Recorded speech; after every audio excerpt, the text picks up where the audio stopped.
Il est à préciser avant tout que la plupart des informations transmises ici ne sont pas vérifiées scientifiquement.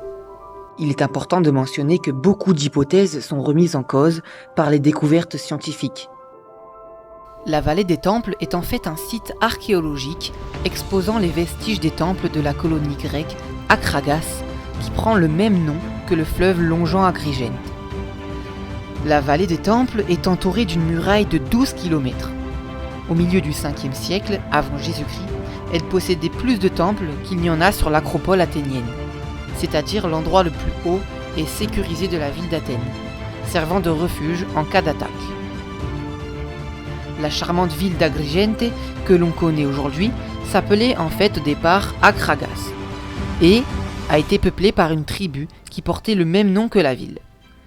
C'est après avoir été le sol sanglant des batailles avec les Carthaginois en 210 avant Jésus-Christ qu'Akragas passa sous le contrôle des Romains, changeant son nom en Agrigente. Désormais, vous pourrez découvrir en ce site de la vallée des temples tous les trésors de cette ancienne tribu des Akragas sur laquelle s'est construite la belle ville d'Agrigente. Le musée archéologique régional est situé non loin de la vallée des temples. Il abrite de nombreux vestiges de cette époque, retraçant l'évolution des terres d'Agrigente et de ses habitants. La statue représentée ici est un télamon. Il représentait les dieux des Grecs et servait à maintenir les temples. Certains pouvaient mesurer jusqu'à 8 mètres de haut. 1, 2, 3, 4, 5, 6, 7. Le temple de Zeus mesurait 10 étages et date de 480 avant Jésus-Christ. 30 000 prisonniers carthaginois ont participé à sa construction. Le temple d'Hercule est le plus ancien des temples. Il possédait 15 colonnes.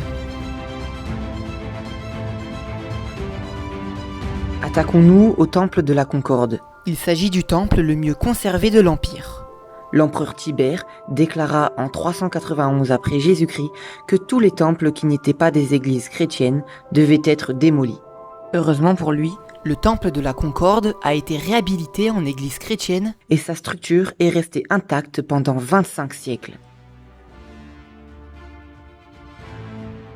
Voici 2 statues représentant 2 hommes romains vêtus d'une toge, symbole caractéristique de la citoyenneté romaine et du rôle social de chacun des citoyens. La découverte des 2 statues d'hommes portant la toge vient confirmer l'hypothèse suivant laquelle l'aire adjacente au temple était destinée à la vie politique. Voici le temple de Junon. Anciennement, le toit et la décoration étaient très colorés. Il était composé de calcarénite, une roche de grès locale très friable. On se devait de la protéger par une couche de suc blanc. Sur le toit, il y avait des têtes de lion pour faire fuir les mauvais esprits. Entre 450 et 440 avant Jésus-Christ, 6 colonnes sur la façade étaient érigées et 13 sur les longs côtés. On attribue le nom temple de Junon à l'épouse de Jupiter, roi de l'Olympe, où selon le récit, les habitants d'Astragas recherchaient un célèbre peintre grec.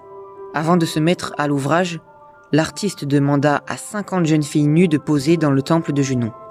Il retient 5 filles pour assembler ce qu'il trouvait de plus beau dans chacune et exécuter le portrait qu'on lui avait commandé.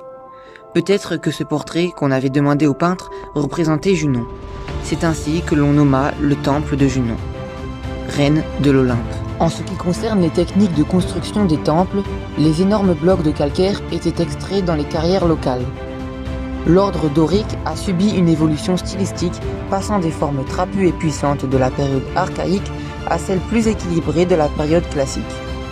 Selon Vitruve, le pied d'un homme avait été pris comme unité de mesure pour les constructions des colonnes. La colonne dorique représente donc la proportion, la solidité et la beauté du corps de l'homme.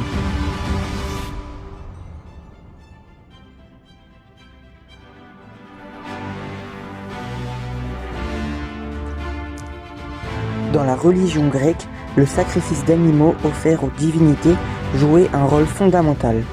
L'autel est le centre des activités rituelles sur lequel avait lieu l'égorgement des animaux, généralement des moutons ou des bœufs. La viande était alors rôtie et consommée par les fidèles dans les banquets sacrés.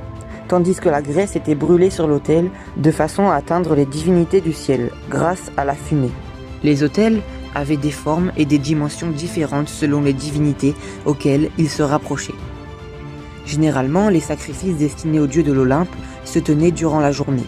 La victime était égorgée, la tête tournée vers le ciel, les os étaient brûlés et la viande distribuée, consommée par les fidèles au cours d'un banquet rituel.